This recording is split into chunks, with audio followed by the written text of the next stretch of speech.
नमस्कार, मी भारती देशमुख. स्वागत आहे आपल्या सर्वांचं भारतीय रेसिपी कॉर्नरमध्ये. मैत्रिणींनो, आता हिवाळा सुरू आहे, थंडीचे दिवस आहेत आणि बाजारामध्ये छान मोठे मोठे असे आवळे आलेले आहेत. बघा, वर्षातून एकदाच हे आवळे बाजारामध्ये येतात आणि ते सुद्धा याच दिवसामध्ये. आणि हा आवळा आपल्या आरोग्यासाठी खूप उत्तम असतो. तो वर्षभर आपल्याला खायचा असतो, तर तो आपण अशा पद्धतीने स्टोअर करून ठेवू शकतो. बघा, वेगवेगळ्या पद्धतीने आवळा हा आपल्याला एका वर्षभरासाठी स्टोअर करता येतो. त्यासाठी आज आपण हे आवळा कँडी बनवणार आहोत. बघा, आवळ्याचा मुरब्बाच एक प्रकारे आहे हा. त्यासाठी इथे 1 किलो आवळे घेतलेले आहेत मी. बघा, बिन डागाचे आवळे घेतलेले आहे. आता हे आवळे मी खिसणीने खिसून घेत आहे. बघा, हा पूर्ण 1 किलो आवळा मी इथे खिसणीने खिसून घेतलेला आहे. खूप वेळ लागतो खिसणीने खिसण्यासाठी. बघा, ह्या अशा मोठ्या आकाराच्या खिसणीने मी हा खिसून घेतलेला आहे. 1 किलो आवळ्याचा एवढा खीस झालेला आहे. जर तुम्हाला हा आवळा खिसायचा नसेल तर मिक्सरच्या भांड्यामध्ये याच्या फोडी करून बिया वेगळ्या करून जाडसर असा दळूनसुद्धा घेऊ शकता. बघा, एवढा हा खीस 1 किलो आवळ्याचा तयार झालेला आहे. आता 1 किलो आवळ्यासाठी आपण इथे 1 किलो साखर वापरणार आहोत. 1 किलोला एखादा वाटी कमी वापरली तरी चालते. मग अशा पद्धतीने हा जाडसर असा खीस मी खिसणीने करून घेतलेला आहे. तुम्ही मिक्सरच्या भांड्यामध्ये सुद्धा करून घेऊ शकता. बघा, बाजारातून आवळे आणत असताना एक गोष्ट लक्षात घ्यायची आहे की आवळे हे मोठे मोठे घ्यायचे आहे आपल्याला. तसेच त्यांना कुठल्याही प्रकारचे डाग नसलेले पाहिजे, ज्यामुळे काय होईल की आपला मुरब्बा हा वर्षभर टिकेल. कोणी याला मुरब्बा म्हणतं किंवा काही भागामध्ये यांना मोर आवळा सुद्धा म्हटलं जातं. बघा, याच्यामध्ये मी 1 किलो साखर टाकलेली आहे आणि मी हे 1 किलो साखर टाकून मिक्स करून 2 ते 3 तास असंच झाकून ठेवणार आहे. बघा, याला छान मिक्स करून घ्यायचं आहे. बघा, हे मिश्रण आपण लगेच गॅसवर सुद्धा ठेवू शकतो आणि लगेच ह्याचा मोरावळा आपण तयार करायला घेऊ शकतो. परंतु मी इथे हे जे मिश्रण आहे हे झाकण ठेवून 2 ते 3 तास असंच राहू देणार आहे. तोपर्यंत माझे बाकीचे कामं मी करून घेणार आहे.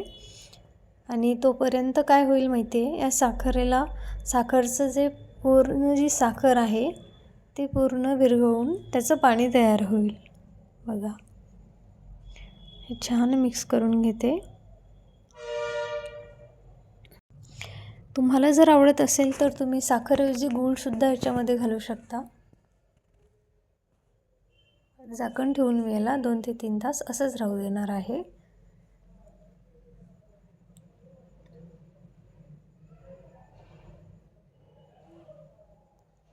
आता बघा, मी याच्यामध्ये थोडासा अद्रकचा रस ह्याच्यामध्ये करून टाकणार आहे.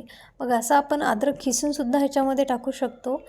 पण जर मला असं वाटते माझ्या मुलाच्या जर हे अद्रक दाताखाली आलं खाताना तर तो खाणार नाही, म्हणून मी काय करत आहे, थोडेसे जास्त कष्ट घेत आहे आणि या अद्रकचा 1 ते 2 चमचा रस काढून तो त्याच्यामध्ये टाकत आहे. बघा, अशा पद्धतीने मी याचा रस काढत आहे अद्रकचा आणि तो मी आपल्या या मोरावळ्यामध्ये टाकणार आहे.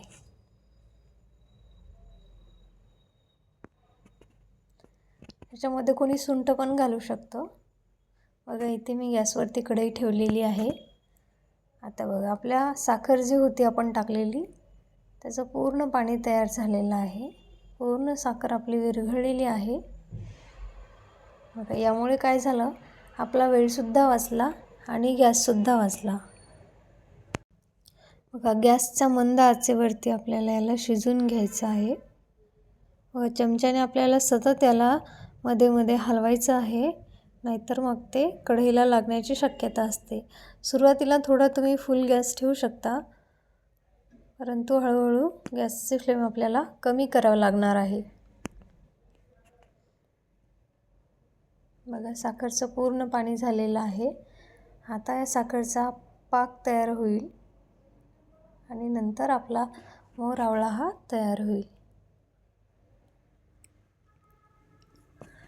बघा, हा आपला मुरब्बा शिजण्यासाठी 15 ते 20 मिनिट तरी लागतात. बघा छान शिजत आहे. थोडासा आपल्या आवळ्याचा कलरसुद्धा बदललेला आहे. आणखी याच्यामध्ये भरपूर पाक आपला पातळ आहे. हा पाक आपल्याला घट्टसर होईपर्यंत शिजवायचा आहे. एकदम थिक असा पाक झाला पाहिजे. आता बघा, मी याच्यामध्ये हा अद्रकचा रस टाकलेला आहे. बघा, जवळजवळ 20 मिनिट झालेले आहेत. आता आपला जो मुरब्बा आहे तो बऱ्यापैकी शिजलेला आहे. तरीसुद्धा याच्यामध्ये थोडासा पाक आहे. याच्यामध्ये मी विलायची पावडर टाकलेली आहे. तुम्ही जर आवडत असेल तर जायफळसुद्धा ह्याच्यामध्ये घालू शकता. बघा, छान असा कलर आपल्या मुरब्ब्याला आलेला आहे.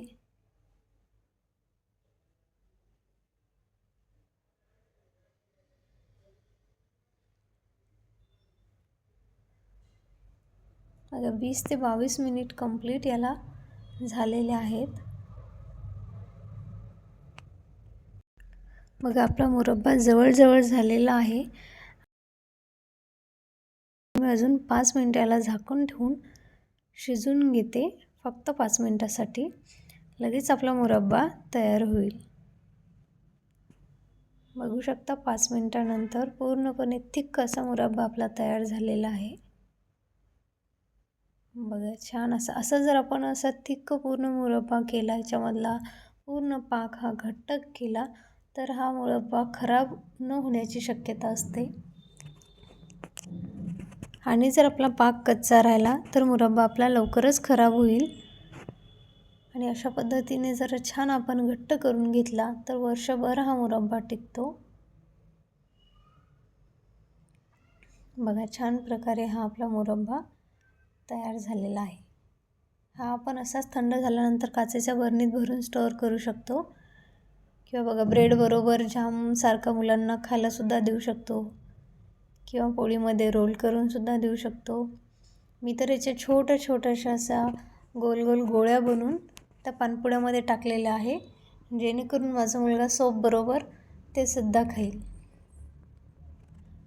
आणि त्याने रोजची एक जरी ही मुरब्ब्याची गोळी खाल्ली तरी खूप झाले. बघा, एक आवळा खाल्ल्यासारखे आहे. त्यासाठी मी छोट्या गोळ्या करून त्याला मध्ये मध्ये पानपुड्यामध्ये टाकत असते.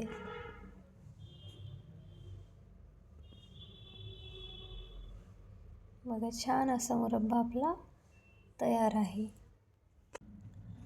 आता आपला हा मुरब्बा तयार झाला आहे. हे कसं ओळखायचं हे सांगते बघा. हा जो मुरब्बा आहे त्याच्यामध्ये जो चिकट पाक आहे तो थोडासा बोटाला घ्यायचा आहे आणि बघायचा आहे. बघा, याच्यामध्ये एक तार बनतो आहे का हे आपल्याला बघायचं आहे. याच्यामध्ये जर असा घट्टसर असा एक तार बनत असेल तर समजायचं आपला हा मुरब्बा बनून तयार झालेला आहे. बघा, चिकटत आहेत दोन्हीसुद्धा बोटं एकमेकाला. बघू शकता, याच्यामध्ये एक तार बनत आहे. याचा अर्थ आपला हा मुरब्बा बनून तयार आहे. मैत्रिणींनो, बघा, हा मुरब्बा बनवण्यासाठी 25 ते 30 मिनिट जवळजवळ मला लागलेले आहेत. आणि आत्ता हा आपला मुरब्बा तयार आहे.